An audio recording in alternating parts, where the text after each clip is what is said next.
I love the people who call up the atheist experience and try to prove that a God exists. Those guys get even funnier crackpots than C-SPAN. God can be proven conclusively via physics and biology. Okay. That being that... Define God and make your case. Excuse me? Define God and then make your case. Prove that God exists with physics and biology. Oh, I am. Well, you got to define God first.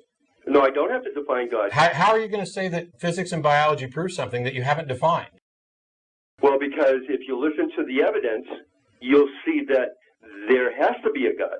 No, and the evidence is that you're assuming some definition. What? You're assuming some definition of God in order to make that statement at all. No, well, listen. Yes, to the you evidence have and then to. you If this guy doesn't have at least some concept of what a God is, then what does he even mean when he says that a God exists? You can't say that the statement God exists is true if you can't even explain what that statement means. How could you possibly assess the truth of a statement if its meaning is undiscerned or undiscernible? God is the being that is outside of time and space that created time and space. You as a physicist know that time is quantitative.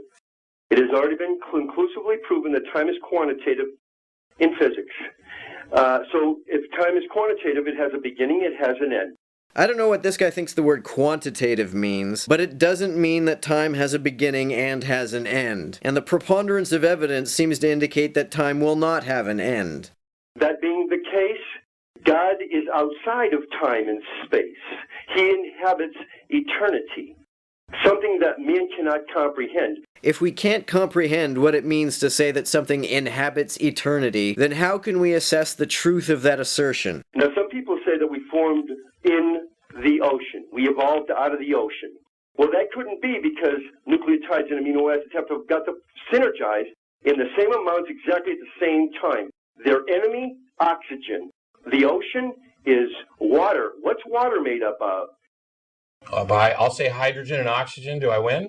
Oh, you win. Now, some people have even argued to me about However, water isn't oxygen.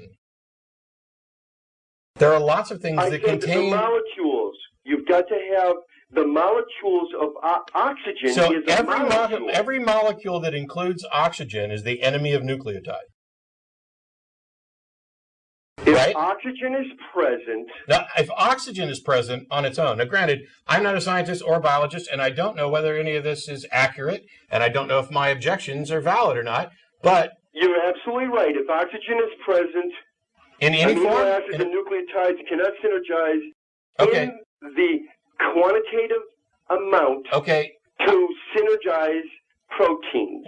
I think he means synthesize rather than synergize. Or maybe he means that amino acids synergize with each other to synthesize proteins. I'm not sure what he means when he says that oxygen is the enemy of amino acids and nucleotides. If nucleotides and amino acids can't synthesize proteins in the presence of water because water has oxygen in it, then how is it that cells full of water are able to do this? Does a god step in and miraculously synthesize every protein? How does this prove that a god exists? Because, well, let's look at it logically. I am. If we couldn't have evolved in the ocean because of oxygen, and that means oxygen couldn't have existed for amino acids and nucleotides to synergize. Okay, so if oxygen didn't exist, life couldn't exist. No. Wait, which is it? Is it the case that life can't exist in the presence of oxygen, or is it that it can't exist in the absence of oxygen? This guy seems to be saying both. And even if this were true, why must the explanation be the intervention of a timeless, spaceless, conscious entity?